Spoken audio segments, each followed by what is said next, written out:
అబ్బాయికి కంట్రోల్ ఏమీ లేదన్నారు. ఇక్కడ పర్పుల గారిని అడిగారంటే ఏమీ కాదు వేడి వచ్చిందండి.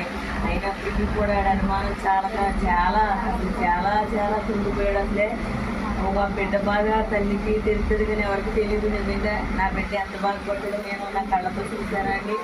అయినప్పటికీ కూడా పర్మిల గారి పేరు తీసుకొచ్చి ఏంటండి ఇలా అంటున్నాడు, నా ముద్దు లేదంటే ఏమీ లేదండి అసలు ఏమీ లేదండి అన్నారు. నిజంగా ఆ అబ్బాయికి మళ్ళీ ఆన్లైన్కి వచ్చినప్పటికీ ఈ రోజుల్లో రాలిపోతు లోనున్న పురుగు అని చెప్పాడు. కాంగట్లో నాకు ఏమీ తినేయకూడదు కదండి, చాలా బాధపడ్డాడు. ఆ పురుగు తగ్గింది అది ఏదో వచ్చేసింది అని ఒక బాధ.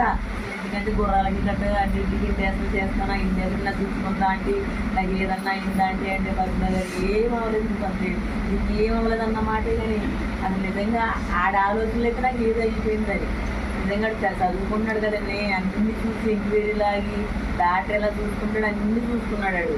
అలా చూసుకుని ఆ టెన్షన్ పడి బాధపడితే నిజంగా ఆన్లైన్ ప్రాంతంలో సాధించి చెప్తాను ఆయన నా బిడ్డకి తగ్గిపోవాలని ఆయన ఎంతో నిజంగా మొదలుపెడితే అది ఎలాగైపోయింది నిజంగా ఎలా చెప్పారు పర్మిల గారు అలాగే రాలిపోయింది. లోన అంగట్లో ఉన్నప్పుడు గొప్ప దేవుడు నిజంగా చేసిన ఎంత కార్యం అంటాడు పక్షాన ఆడ నమ్ముదానికి కూడా అది దేవుడు చేసిన కార్యం అంటే అసలు. అలాగే మా ఇంటికి ఆయనతో ఊరికి పెట్టామండి, అసలు ఇవి వస్తాయి అనుకున్నాం అనుకోలేదు. అప్పుడు ప్రార్థన చేయండి ఇలా పర్మిల గారిలో ఉన్నాయండి అని వడ్డీ ఎంత అడుగుతున్నాడు అంటే ఏం పర్లేదండి మీరు అలా ఉండండి అసలు ఆడే తగ్గుతాడు అన్నారు నిజంగానే. అలాగే మేము 70,000 వడ్డీ అయ్యిందండి, 40,000 ఇస్తామంటే ఆ 40,000కి తీసుకున్నాడు. నిజంగా గొప్ప దేవుడు అండి. మేము బయటికి కాడికి తీసుకుని మాకు ఆయనతో మాకు ఇచ్చేసాడండి. అలాగే ఇది సాధ్యమండి.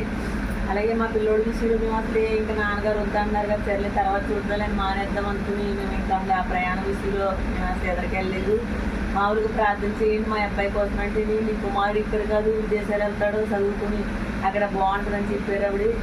అసలు ఆ విషయాన్ని అసలు పట్టించుకోలేదు. కానీ మా పిల్లోడు ఎప్పుడైతే చెప్పారో అప్పటి నుంచి ఎదరికి వెళ్తానమ్మా అని చెప్పి అంటే మనం దేశం వెళ్తాను అని కొంచెం వాకిచ్చారు. నిజంగా అక్కడికి వెళ్ళేలాగా ఆడు మరి ఎగ్జామ్ రాశాడు, ఇంటర్వ్యూ ఇచ్చాడు. ఆ ఇంటర్వ్యూ అయితే దేవుడు ఇస్తాను మౌనంగా ఉండని చెప్పాడు. ఇవాళ అయితే పిల్లోడికి నిజంగా డబ్బులు కట్టాలనైనా ఎలాగా అని ఎంతో అంటే పర్మిల గారికి మౌనంగా ఉండని దేవుడు ఇస్తాడు. నాన్నగారు కూడా అదే చెప్పారు, మౌనంగా ఉండి వర్షం కార్యం చేస్తాడు అన్నారు. అలాగే నిజంగా కార్యం చేసి దేవుడు ఇవాళ అలాగే డబ్బులు కడితే పిల్లోడు సాధ్యం చెప్తాను అనుకున్నాను. నాన్నగారు వాగ్దానం ఇచ్చారండి, ఏమని మీకు లారీలు వస్తున్నాయి లైసెన్స్ చెప్పారు. మొన్న కూడా ఆదివారం చెప్పారు. నిజంగా అలా టైంటర్ కూర్చొని ఆయన ఆన్లైన్లో గొప్ప సాక్షి ఇస్తాను ఆయన అనుకున్నానండి. ఆ కార్యం కూడా దేవుడు చేసినందుకు నా అపరాధాలన్నీ దేవుడు క్షమించినందుకు చిన్న సాక్షి అని దేవుడు.